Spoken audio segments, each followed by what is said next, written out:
네, 여러분 지난 한 주간 전쟁터 같은 삶을 사셨습니까? 천국 같은 삶을 사셨습니까? 우리는 지난주 7장 전반부를 통해서 율법이라는 옛 남편과 사별했고 예수 그리스도라는 새 남편과 재혼했습니다. 이제 우리는 율법에서 풀려났습니다. 이제는 자유합니다. 교회 떠날 때 새 신부가 된 기분으로 나갔습니다. 죄 따위는 거들떠 보지도 않고 매일 거룩한 열매만 맺을 것 같은 그런 마음으로 한 주를 시작하셨죠. 근데 막상 한 주를 살다 보니까 어땠습니까? 월요일 아침부터 짓누르는 삶에 무게감, 부담감, 짜증, 운전대를 잡자마자 튀어나오는 거친 말들, 밤이 되면 스멀스멀 올라오는 음란한 생각과 탐욕들. 분명히 나는 죽었다고 선포했는데 내 안에 죄는 너무나 시퍼렇게 살아서 나를 조종하려고 합니다. 당혹스럽습니다. 너무너무 이상합니다. 나는 분명히 예수님과 재혼했는데 왜 죽었다던 옛 남편이 안방문을 열고 버젓이 들어오냐 이거예요. 혹시 나는 아직 구원받지 못한 게 아닐까요? 내 믿음이 이거 혹시 가짜 아닙니까? 이런 의문이 듭니다. 겉으로는 평온한 모습이지만 여러분 속은 너덜너덜해진 그런 마음으로 여기 앉아 계신 것은 아닙니까? 가끔 어떤 성도님이 얘기해요. 목사님 저는 안 되나 봐요. 넘어지고 또 넘어지고 회개했는데 또 넘어지고 저는 안 되는 것 같습니다. 이렇게 자책하고 싶은 분이 계실지도 모르겠습니다. 그런데 이 고민이 바로 바울의 고민입니다. 여러분만의 고민이 아니라는 겁니다. 자, 의학 용어 중에 환상통이라는 게 있어요. 사고나 전쟁으로 팔다리를 절단한 환자들이 겪는 고통인데요. 팔은 이미 잘려나가고 없습니다. 그런데 환자는 여전히 팔이 있는 것처럼 느끼는 거예요. 없는 손가락이 막 가렵고 없는 주먹이 막 이렇게 쥐어지는 듯한 극심한 고통을 느끼는 것. 이것을 환상통 이렇게 이야기합니다. 왜냐하면 뇌 속에 그 팔에 대한 기억과 신경회로가 그대로 남아있기 때문에 그렇습니다. 우리의 영적 상태가 이와 똑같아요. 옛사람은 십자가에서 분명히 죽었는데 법적으로 우리는 죄와 상관없는 사람이 되었는데 우리 육신은 수십 년간 죄를 지었던 그 기억, 지독한 습관이 우리 신경망에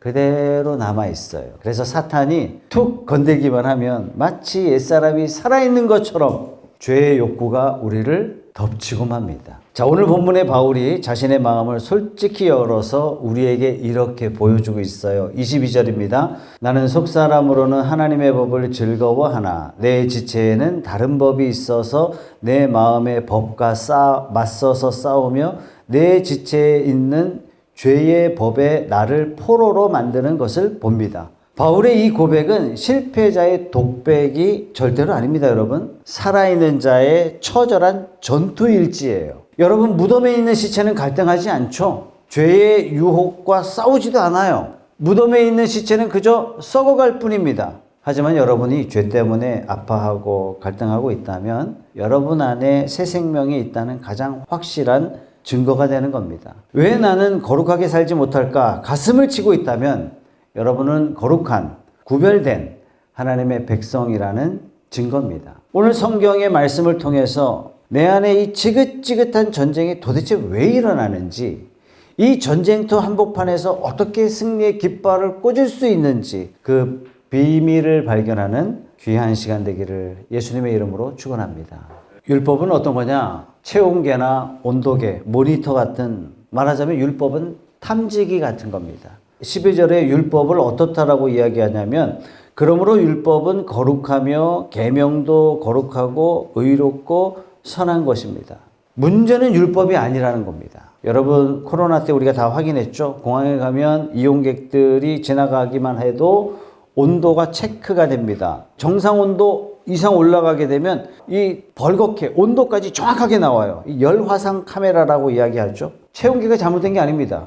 모니터가 잘못된 게 아니에요. 그것들은 내 몸에 열이 난다는 것을 그냥 알려줄 뿐이죠. 율법이 이와 마찬가지예요.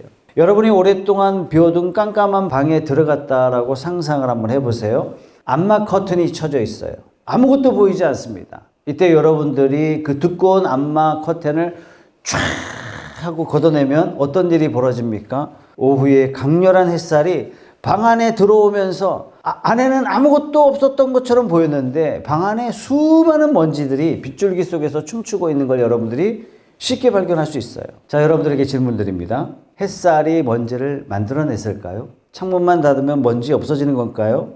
아니죠. 먼지는 그 자리에 계속 있었어요. 어둠 속에 숨어서 내가 깨끗하다라고 착각하고 있었을 뿐이지, 빛은 단지 그 더러움을 폭로했을 뿐인데 햇빛 때문에 먼지가 많다, 이렇게 말할 수는 없잖아요. 바울의 고백이 바로 이겁니다. 율법이 없었더라면 나는 내가 죄인인 줄도 모르고 살았을 것입니다. 율법이라는 햇살이 쫙 비치니까 내 안에 죄가 가득하다 하는 것을 발견하게 된 거예요. 여기 무슨 함정이 있죠? 우리 안에 숨어있는 죄는 상당히 교활합니다. 선한 율법마저도 사탄은 율법을 기가 막히게 활용해요. 자, 8절 말씀 보세요. 그러나 죄는 이 계명을 통하여 틈을 타서 내 속에서 온갖 탐욕을 일으켰습니다.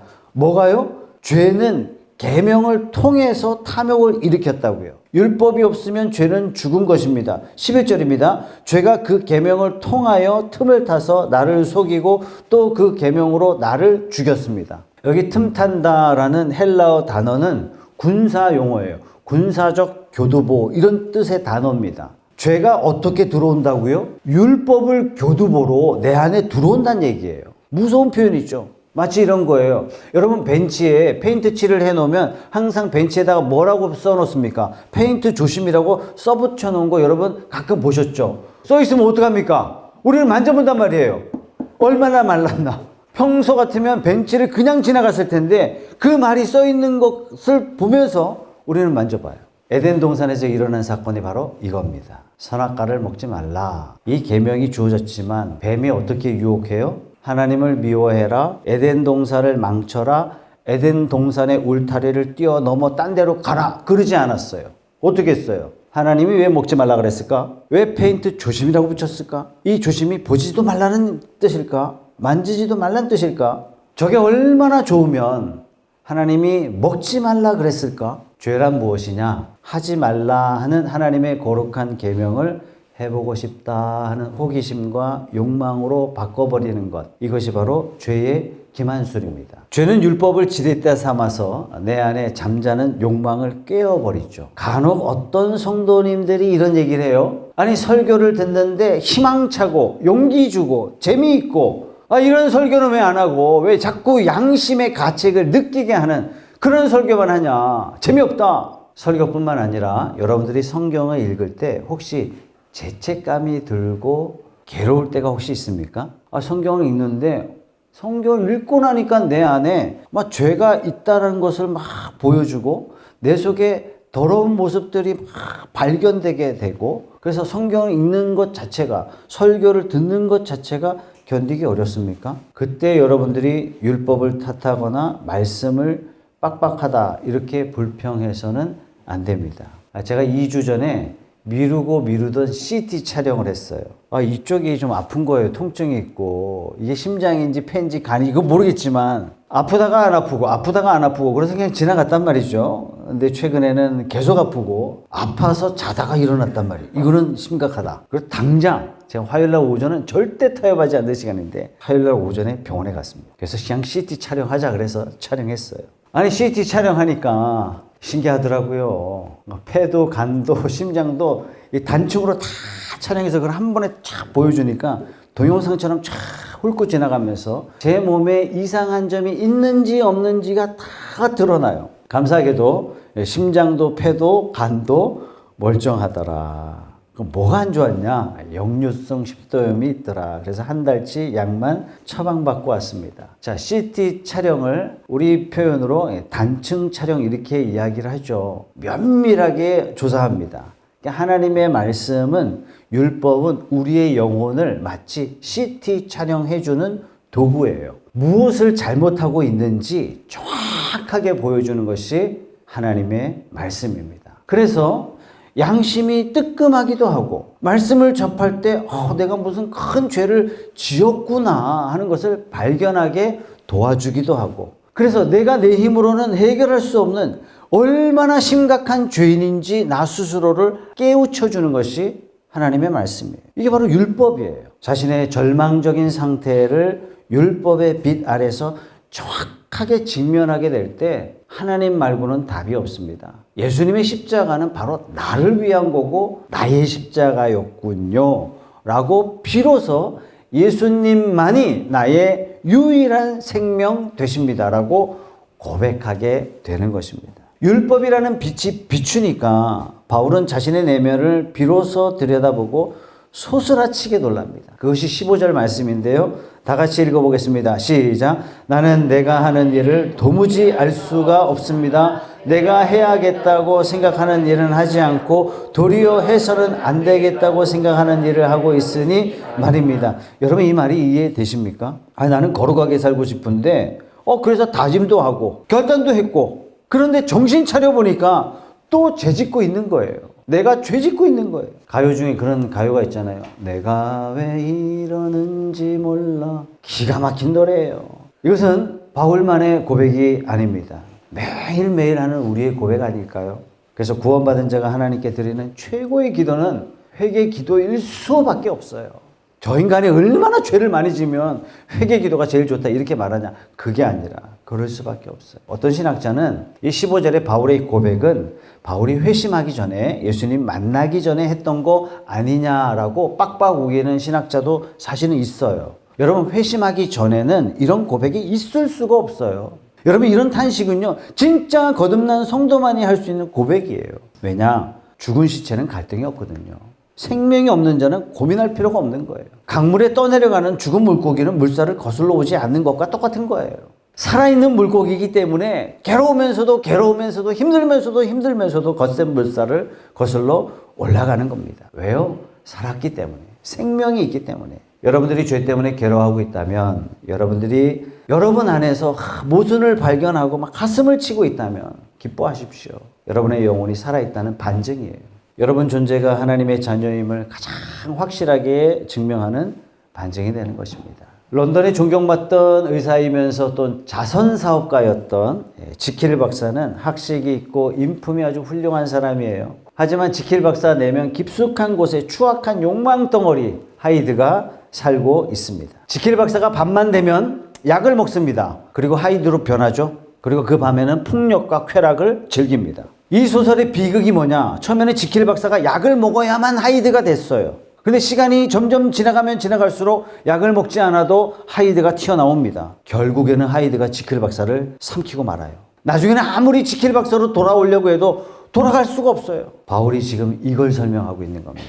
내 안에 두 개의 자아가 살고 있습니다. 하나는 속사람이고 하나는 지체라는 육신이에요. 22절 보세요. 나는 속사람으로는 하나님의 법을 즐거워하나 성령으로 거듭난 새로운 자, 이 자아는요 하나님을 사랑해요. 예배 드리고 싶고 용서하고 싶고 거룩하게 살고 싶고 예쁜 만남하고 싶고 하나님의 뜻을 이루며 살고 싶은 그런 욕구가 있어요. 가짜냐? 진짜예요.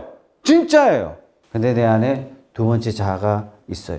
이걸 지체라고 합니다. 23절 다 같이 읽어봅니다. 시작. 내 지체에는 다른 법이 있어서 내 마음의 법과 맞서서 싸우며 내 지체에 있는 죄의 법에 나를 포로로 만드는 것을 봅니다. 이 지체는 단순히 살과 뼈로 되어 있는 그런 걸 말하는 것이 아닙니다. 하나님을 대적하고 자기 중심으로 살려는 타락한 본성을 말하는 것입니다. 이 지체는 끊임없이 외칩니다. 편하고 싶어, 즐기고 싶어, 미워하고 싶어, 복수하고 싶어, 승질대로 하고 싶어, 다 때려치고 싶어. 마치 지킬 박사와 하이드가 그 속에 박사님과 괴물이 한 집에 같이 사는 것과 똑같은 거예요. 한 집에 같이 사니 집안이 편할 날이 있을 수가 없죠. 바울이 느끼는 공포가 바로 이겁니다. 죄가 나를 포로로 만들고 있습니다. 내 안의 육신 하이드가 나를 죄의 포로로 질질 끌고 가는 것을 보면서 하나님의 법을 즐거워하는 속사람이 비명을 지르고 있는 겁니다. 이것이 바울의 마음이에요. 이 처절한 싸움 끝에 바울은 20절에 아주 놀라운 선언을 하죠. 20절 보세요. 내가 해서는 안 되는 것을 하면 그것을 하는 것은 내가 아니라 내 속에 자리를 잡고 있는 죄입니다. 여러분 이 말씀을 오해하시면 안 됩니다. 내가 한 게 아니에요. 내 속에 제가 한 거예요. 나 책임 없어. 그런 뜻이 아닙니다. 핑계대는 것이 아니라 회피하는 비겁한 변명이 아니라 적군과 아군을 명확히 구분하는 믿음의 선언입니다. 바울이 지금 무슨 말을 하는 거냐면 이 추악한 욕망, 이 더러운 충동, 이것은 나의 진짜 정체성이 아닙니다. 내 안에 들어서 사는 기생충 같은 죄가 그러는 것입니다. 나는 이것을 나라고 인정하지 않겠습니다. 이렇게 표현하는 겁니다. 여러분이 죄 가운데 넘어질 때 이런 게 뭘 성도라고 뒤져라 뒤져. 이 존재를 부정하는 거죠. 마귀가 제일 좋아하는 거예요. 아유, 이딴 게 뭔 직분자라고. 교회 그만둬. 사탄이 승리의 깃발을 꼽는 겁니다. 여러분들이 죄에 넘어질 때 이렇게 선포하세요. 내 안에 있는 하이디야. 내 안에 있는 죄야. 그거는 내가 아니다. 나는 하나님의 법을 즐거워하는 거룩한 성도다. 사탄은요, 이 정체성을 자꾸 잊어버리게 만들어요. 죄 하나 졌다고 너 성도라는 정체성마저 놓아버리게 만들려고 하는 게 이 사탄의 전략이에요. 죄를 내 인격에서 그냥 분리시킨 거예요. 바울이 잘한 거죠. 객관적으로 죄를 볼 때 비로소 우리는 죄와 싸울 수 있는 겁니다. 사랑하는 성도 여러분, 이번 한 주간 죄와 싸우는, 죄와 전투하는 그런 복된 한 주간 되시길 주님의 이름으로 축원합니다. 죄 때문에 여러분 자신 존재를 부정하지는 마십시오. 자, 이제 가장 깊은 절망의 바닥에서 터져나오는 위대한 반전의 순간이 로마서 7장 아주 클라이막스라고 할 수 있는데 복음의 정수 중에 정수다, 이렇게 설명해 드릴 수 있는 부분이 나옵니다. 자신의 내면을 정직하게 들여다본 바울이 이제 더 이상 견딜 수 없는 지경에 이르게 되거든요. 율법의 빛으로 자신의 죄를 보았고 내 안에 두 개의 자아가 싸우는 것을 봤습니다. 싸우면 싸울수록 자신의 힘으로는 이 지체를 감당할 수 없음을 바울이 처절하게 깨달아요. 그래서 어떻게 고백했느냐? 24절입니다. 아, 나는 비참한 사람입니다. 누가 이 죽음의 몸에서 나를 건져 주겠습니까? 나는 비참한 사람입니다. 자신을 둘러싸고 있는 거짓의 옷을 다 벗은 성도의 솔직한 실존입니다. 자, 바울은 왜 자신의 상태를 죽음의 몸이라고 표현했을까요? 자, 고대 로마의 아주 끔찍한 형벌 중에 어떤 형벌이 있냐면 살인자를 처형할 때 죽은 시체를 살인자의 몸에 꽁꽁 묶어두는 형벌이 있어요. 상상해 보세요. 죽은 시체의 눈과 내 눈이 마주쳐 있어요. 목이 묶여 있고 가슴이 묶여 있고 팔다리가 묶여 있고 허리가 묶여 있고 발이 다 묶여 있어요. 시체가 썩어가는 것을 내 눈이 직접 경험합니다. 시체에서 뿜어져 나오는 그 도끼, 부패한 진물이 이 산 사람의 피부로 깊이 스며들기 시작해요. 산 사람이 아무리 발버둥 쳐도 이 묶인 줄을 풀 수가 없어요. 결국 산 사람은 그 시체의 독 때문에 서서히 고통하면서 죽어가게 되는 형벌입니다. 끔찍하죠. 지금 바울이 느낀 죄의 무게가 바로 이겁니다. 내가 내 속 사람은 막 거룩하게 살고 싶은데 내 속에 또 다른 자아가 있어요. 죄의 습관과 정욕이 내 몸에 그냥 딱 달라붙어 있는 거예요. 떼내려고 해도 안 돼요. 금식을 해봐도 안 되고 결단을 해도 안 되고 결심을 해도 안 되고 마치 도박을 끊어내고자 손가락을 잘라냈지만 안 되는 것처럼 또 도박장을 향해서 걸어가는 것처럼 이 지독한 죄의 습관은 썩은 냄새를 풍기면서 나를 질식시키고 있는 거예요. 그래서 바울이 절규하고 있는 겁니다. 누가 이 죽음의 몸에서 나를 건져 주겠습니까? 이게 기가 막힌 표현이에요. 왜냐? 무엇이 나를 건져 주겠습니까? 이게 아니라 누가 나를 건져 주겠습니까? 왜 이게 기가 막힌 표현이냐면 가끔 어려운 상황이 오면 우리가 어떻게 하냐면 방법을 찾아요. 방법을 찾는다는 게 뭐냐? 무엇을 찾는다는 얘기예요. 무엇이 없기 때문에, 무엇 때문에 내 삶이 힘들다라고 생각해요. 그래서 사람들이 다 돈을 추구해요. 기도를 많이 하면 될 거라고 생각해요. 훈련을 많이 받으면 새로운 사람이 될 거라고 생각해요. 때로는 고행과 선행을 쌓으면 내가 완전히 달라질 거라고 생각합니다. 이게 전부가 뭐예요? 무엇이에요? 무엇의 특징은 뭐예요? 내가 하는 거예요. 근데 바울이 깨달았어요. 내 노력, 내 의지, 내 종교적인 열심, 그 어떤 방법으로도 내 몸에 붙어있는 시체를 떼낼 수가 없다는 사실을 바울이 깨달았어요. 그래서 바울은 누구를 찾는 거예요? 인격적인 구원자를 바울이 지금 찾고 있는 겁니다. 누가 도대체 나를 이 감옥에서 건져줄 수 있겠습니까? 이 절망의 끝에서 바울이 드디어 한 줄기 빛을 발견합니다. 그것이 바로 25절의 말씀인데요. 우리 주 예수 그리스도를 통하여 나의 구원자를 발견했어요. 나를 건져줄 구원자. 드디어 바울이 고백하죠. 하나님께 감사를 드립니다. 그러니 나 자신은 믿음으로는 하나님의 법을 섬기고 육신으로는 죄의 법을 섬기고 있습니다. 24절은 절규하고 있는데 25절은 하나님을 향하여 찬양을 하고 있어요. 하나님께 감사를 드립니다. 이 종교개혁자 마틴 루터가 어떻게 고백하냐면 구원은 우리 밖에서 온다. 굉장히 심플한 말인데 너무너무 중요한 말이에요. 많은 사람들이 늪에 빠졌어요. 스스로를 구원하고 싶어서 머리끄댕이를 잡고 아무리 당겨봐도 소용이 없어요. 늪에 빠진 사람은요, 밖에서 누군가 잡아줘야 돼요. 다시 말해서 답이 없어요. 18절 말씀입니다. 나는 내 속에 곧 내 육신 속에 선한 것이 깃들여 있지 않다는 것을 압니다. 바울의 고백이에요. 탈출구는 내 안에 있는 것이 아니라 내 밖에 계신 십자가에서 죄의 사슬을 끊으시고 부활하신 예수 그리스도 오직 한 분뿐입니다.